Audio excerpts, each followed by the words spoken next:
British spies betrayed to the Russians and Chinese. Sunday Times story. According to this report, Russia and China have gained access to more than 1 million classified files. Unnamed sources. All we know is that this is effectively the official position of the British government. It doesn't make it up. It's not journalism, it's just acting as subservient stenographers for the government. Hello, I'm Richard Gisbert, and you're at The Listening Post. Here are some of the media stories we're looking at this week. The UK's Sunday Times, Edward Snowden, and the story behind the scary headline. It was launched during the Cold War, but can the Miami-based Radio and TV Marti survive the diplomatic thaw currently underway between the US and Cuba? The authorities in Azerbaijan want visitors to the European Games to see the good side of their country, and they'll lock journalists out if they have to. And how did he do that? Look closely between the vines. On June the 14th, the headline read, "British spies betrayed to Russians and Chinese." It was in the Sunday Times, an exclusive story that on the face of it lent some credence to the argument that Edward Snowden, who leaked all those intelligence files from the US National Security Agency, had done some serious damage and put British agents in the field at risk. However, a closer read of the article revealed that the Sunday Times had run a piece that was strong on anonymous government sources. Nobody was willing to put their name to the allegation, and painfully weak on evidence. The paper, which is owned by Rupert Murdoch's News Corporation, has stood by its report. And the story came out just as governments in both Washington and London are fighting off court rulings, congressional votes, and their own independent studies, all of which are chipping away at the argument that mass surveillance is legitimate and implicitly backing the case that Snowden makes, that governments and their spy masters have gone way too far. Our starting point this week is London.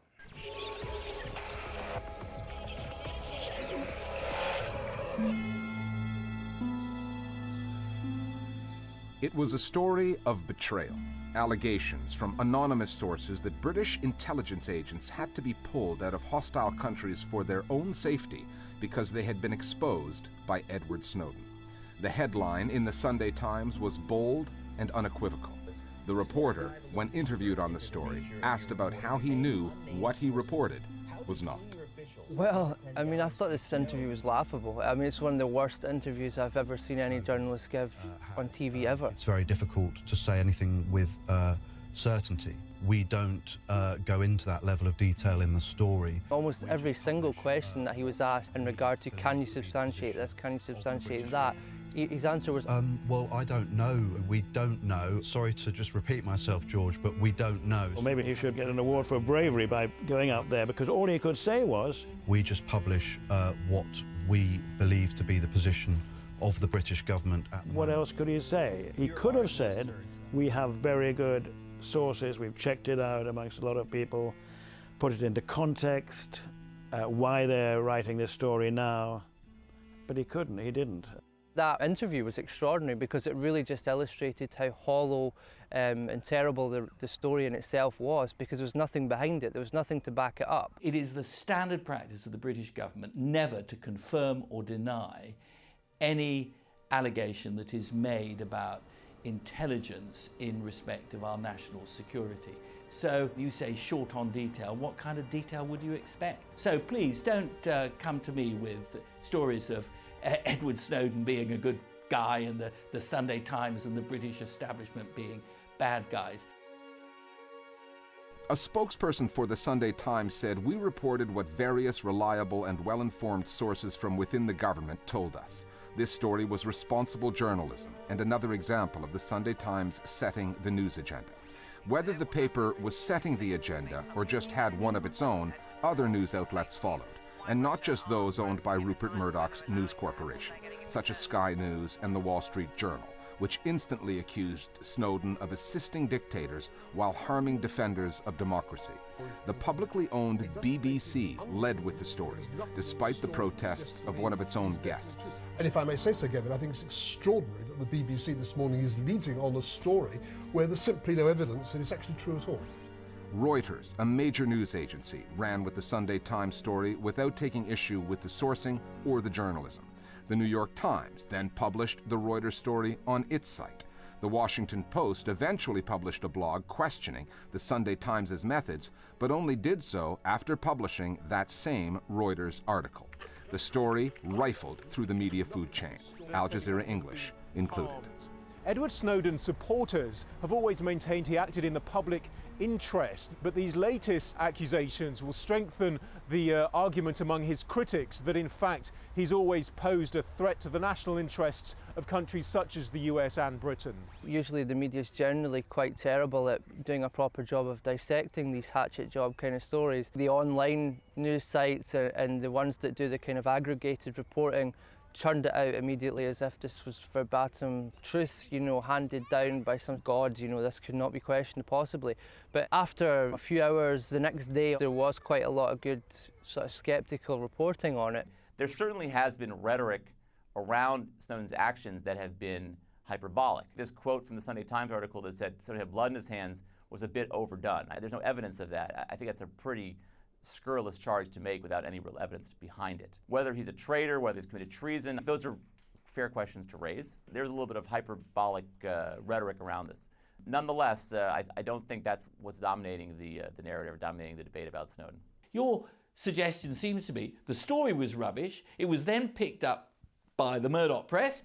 It was then picked up by the BBC. Therefore, everybody's picking up rubbish.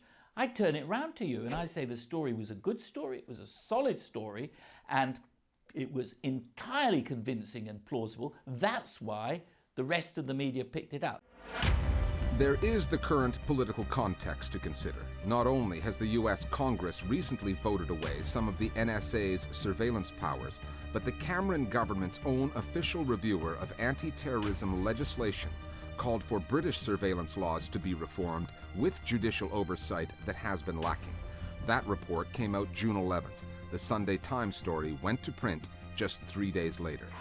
And there is an historical pattern regarding notable whistleblowers, the governments they expose, and the news media. In 1973, when Daniel Ellsberg leaked the Pentagon Papers on the war in Vietnam, the Nixon White House testified the papers had been given to the Soviet embassy in Washington. That was proven false, but only after the allegation had been published far and wide. In 2010, when Chelsea Manning leaked the Afghan war logs through WikiLeaks to the media, the Obama White House testified that Manning and WikiLeaks might already have blood on their hands by recklessly putting U.S. soldiers at risk. Eventually, administration officials admitted they had no evidence to back that up, but that admission got far less coverage in the media than the original accusation. And so it is again in 2015, with Edward Snowden and the evidence-free allegations in the Sunday Times article echoing across other news organizations, amounting, Snowden supporters say, to a smear campaign. I thought this was rather strange, actually. A story which was essentially not new. It did not say anything new. The suggestion is that our security services as a whole have been damaged. We all knew that, MI5, MI6, GCHQ were concerned about Edward Snowden's leaks 2 years before. And it takes some kind of defensive action, damage limitation action, because that's their job. Why repeat it now? I don't think Edward Snowden is being smeared. I think people's analysis of what he did is being interpreted as a smear. I'm not trying to smear Edward Snowden. I think what he did was incredibly dangerous, was foolish, put U.S. national security at risk. To be very candid, the smear campaign is not being launched against Snowden. It's being launched against those who want to question Snowden's actions. If you point out that his actions may not be heroic, and you're a journalist who does this, you end up getting attacked. Many journalists and the news organizations they work for have taken sides over Edward Snowden. The American revealed much about surveillance states on both sides of the Atlantic. He has also exposed, as if anyone had to, the media in Great Britain, the newspapers whose coverage says as much about who they are as it does about Edward Snowden and the issues he has raised. On the download this week, our viewers on the Sunday Times and the continuing fallout from the Snowden story.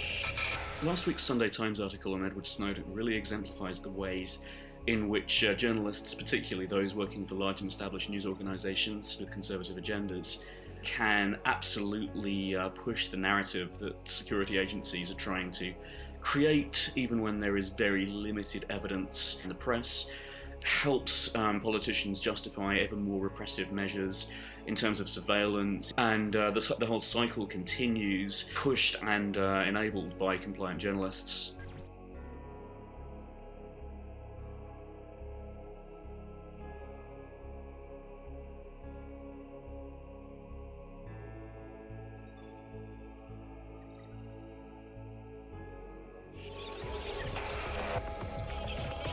Other media stories that are on our radar this week. In Turkey, the editor of a newspaper that's had a series of run-ins with President Tayyip Erdogan and the AK Party has been convicted of insulting the president in a tweet. This past Tuesday, Bülent Kenesh, the editor-in-chief of the Today's Zaman newspaper, was sentenced to 21 months in jail, although that sentence has been suspended for 5 years. The tweet in question that Kenesh posted last year did not even refer to the president by name. Thankfully, it read, the respected mother of this shameful man didn't live to see what kind of son she has and saved herself from that torture. Erdogan took it to be a reference to himself and his mother, who passed away in 2011. Today's Zaman is part of a media group singled out by the AK Party for its alleged links with the US-based Islamic cleric Fethullah Gulen, a one-time Erdogan ally turned political enemy. Late last year, police raided media outlets linked to Gulen and made several arrests. However, the suspension of Bülent Kenesh's sentence, coming as it did just weeks after the government lost its parliamentary majority, could be an olive branch from the government to Gulenist media outlets. But that's not how Kenesh sees it. He told the Listening Post, this unfair decision is intended to intimidate, demoralize, and silence me as a journalist. Of the government, he said, the intention is to turn Turkey into a huge prison for the free press and journalists. If you're a jailed Azerbaijani reporter, you do not expect to get a byline in state-run media. But that's what happened this past week to Khadija Ismailova. Ismailova is in a Baku prison. She's been awaiting trial for 7 months now after reporting extensively on corruption within the family of President Ilham Aliyev. The reporter, who did much of her work for Radio Free Europe, wrote a letter outlining her case that was published in the New York Times. It has since been reprinted on news sites in Azerbaijan with some major editing. In the Times' version, Ismailova writes, I'm a journalist in jail for my work exposing corruption at the highest levels of the Azerbaijani government. The version published by some Azerbaijani media outlets says, in broken English, I am a journalist doing my best to fulfill the high-level instructions from the U.S. on defamation campaign against Azerbaijan. The New York-based Committee to Protect Journalists calls Azerbaijan one of the 10 most censored countries in the world. The European Games are currently underway in Baku, and with the country being showcased, the authorities there are clearly sensitive to criticism in the media. At least 3 foreign reporters say that they were refused entry into Azerbaijan to cover the Games. The Israeli Foreign Ministry has taken aim at foreign journalists and their coverage of the story in Gaza in the form of an animated video. However, the Foreign Press Corps is not amused. We're here in the center of Gaza, and as you can see, the people here are trying to live quiet lives. There are no terrorists here, just ordinary people. The caricature shows a clueless international journalist reporting with cartoon versions of Hamas fighters in the background. It harkens back to last summer's Gaza war, when Israeli officials accused the foreign media of turning a blind eye to Hamas attacks and focusing instead on the bombing of Palestinian targets. Here, maybe now you'll see the reality of life under Hamas rule. The attempt at satire was lost on the Foreign Press Association in Tel Aviv, which said in a statement that it was surprised and alarmed that the ministry would spend its time producing a 50-second video that attempts to ridicule journalists reporting on a conflict in which 2,100 Palestinians and 72 Israelis were killed. According to the International Middle East Media Center based on the West Bank, 17 journalists were also killed covering that war. A few weeks back, we examined the media in Cuba. We talked to the state media there, drew up the anatomy of a propaganda machine, and looked at the role it has played ever since the revolution in 1959 that brought Fidel Castro to power. This week, we want to look at the Cuban media story from the American side. because propaganda is usually a two-way street. Radio Marti was launched in 1985, TV Marti 5 years later, bought and paid for by Washington. The broadcaster is based in Miami, targeting audiences in Cuba and providing a counter-narrative to the one produced by the state media in Havana. Today, though, things are changing. And amidst the diplomatic thaw taking place between the U.S. and Cuba, Marti is having its raison d'etre questioned. The broadcaster is trying to justify its existence as a state-funded outlet, to prove its relevance journalistically, to prove ultimately that it's not an outdated relic from the days of the Cold War. The Listening Post's Marcela Pizarro now from Miami on the existential challenge facing Radio and TV Marti.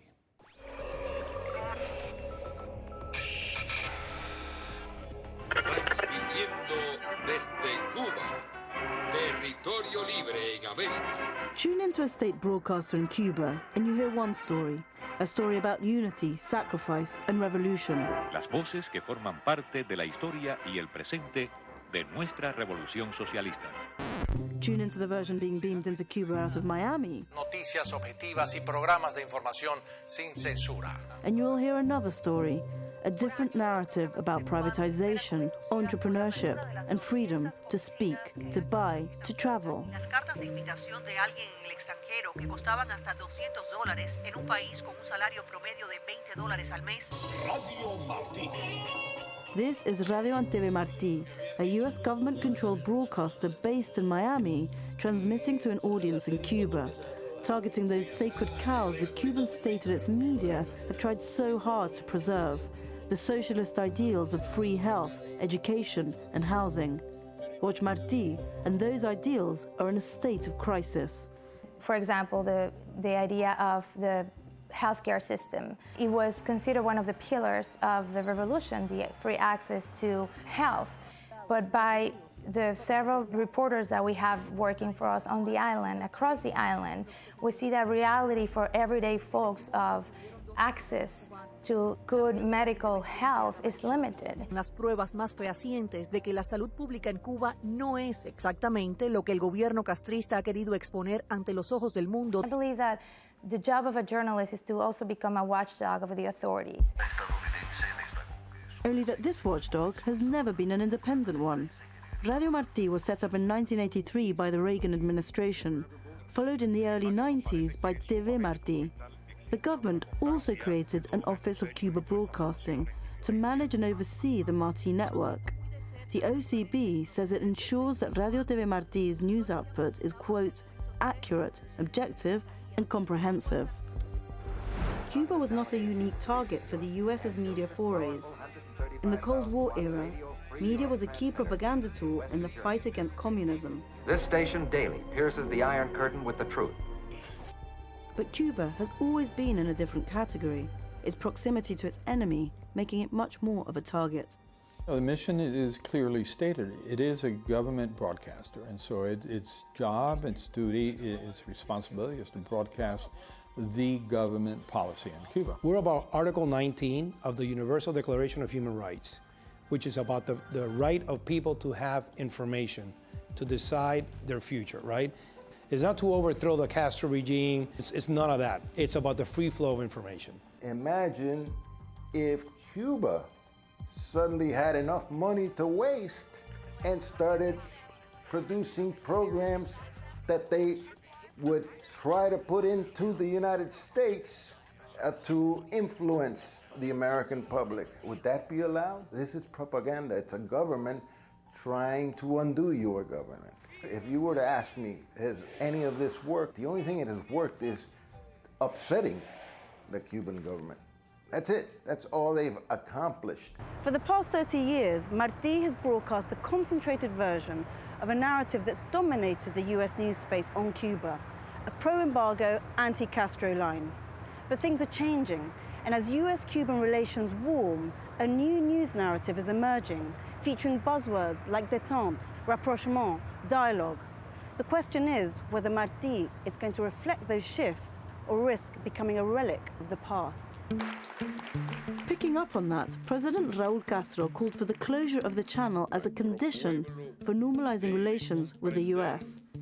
He's not alone. It costs $27 million a year, and many in the US Congress see it as a waste of public money. Recently, the White House proposed to make Radio and TV Marti into a separate, independent body. In other words, to reduce federal funding. They say the proposal is economic, an attempt to modernize the broadcaster, and unrelated to the US-Cuban political thaw. We simply propose that we strike the funding for TV Marti, a program that doesn't work. This is a totally different place than years back. We are an outlet where the people in Cuba rely to obtain their news and information. Our journalists here have created relationships with the people of Cuba over 20 years, 30 years. This is not the outlet that people used to report on, and it's just a totally different place. It's a waste of taxpayers' money. And over the years, it's estimated they've wasted more than $500 million on things that people in Cuba don't listen to, people in Cuba don't see. The experts say, if it reaches people in Cuba, it's about a 1% reach. That's because the Cuban government has been jamming the signal since the word go. To get around that blockade, the station has grown more inventive. Radio Marti is trying to break into Cuba via El Paquete Semanal, the weekly package, a unique, semi-legal way around not having the internet.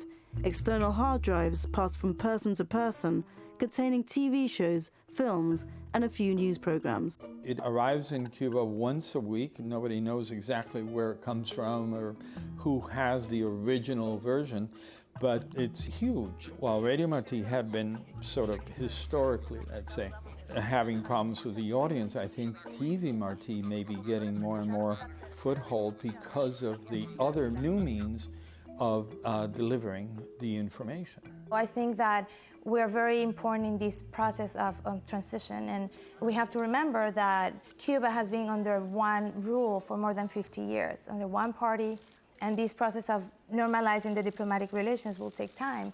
And until there is free access to information, I think that this institution is perhaps now more important than ever.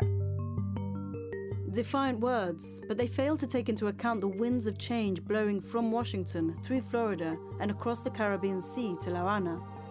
Radio Marti's days and broadcasts look numbered. Having been born of ideology, it could well die a death from diplomacy. More voices on the download now. Our viewers on Radio and TV Marti beaming into Cuba from Miami. Radio Marti tuvo una importancia trascendental en la sensación de libertad que quería tener el cubano. Creo que es más importante, sobre todo en los 90, cuando había una situación económica terrible. Ahora bien, con los nuevos tiempos, la tecnología ha ido sustituyendo completamente lo que es la radio en Cuba y sobre todo Radio Marti. Las personas incluso dejaron de prestarle mucha atención debido a falta de credibilidad en algunos casos. Se sabía que se estaba haciendo política, no necesariamente periodismo. The US funded media and the Cuban state-run media need to acknowledge the variety of points of views that citizens have currently in Cuba. The blogosphere and digital publications have opened spaces for critical debate, questioning the official version, pushing the boundaries of what can be publicly discussed, and even forcing the state-run media to acknowledge problems and to give an answer. The problem is that those spaces are still very fragmented. They are unable to create an open public debate. Finally, Vine is to YouTube what Twitter is to blogs. It's a short-form, video-sharing website where you get just 6 seconds to do your thing. When Vine was founded in 2012, it caught the attention of a film school graduate in Los Angeles named Zach King. King has since created something that's come to be called the Magic Vine, video clips that are just 2 or 3 vines long at the most, showing what King describes as some digital sleight of hand. The Magic Vines have become some of the most watched clips on the site. King now has 3.3 million followers, and his videos have been looped nearly 1 billion times. We've compiled a few to end the program, from the theft of the Eiffel Tower to some high-speed hitchhiking. And we'll see you next time here at the Listening Post. Grabbing a souvenir from France. Oh, merci beaucoup. Oh, I'm late to dinner. Ah! Oh, this is our stop, dude.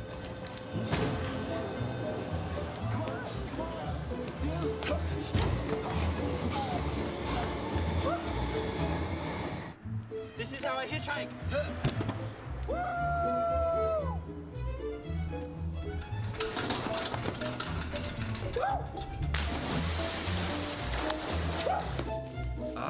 Don't you hate the spinny wheel of death?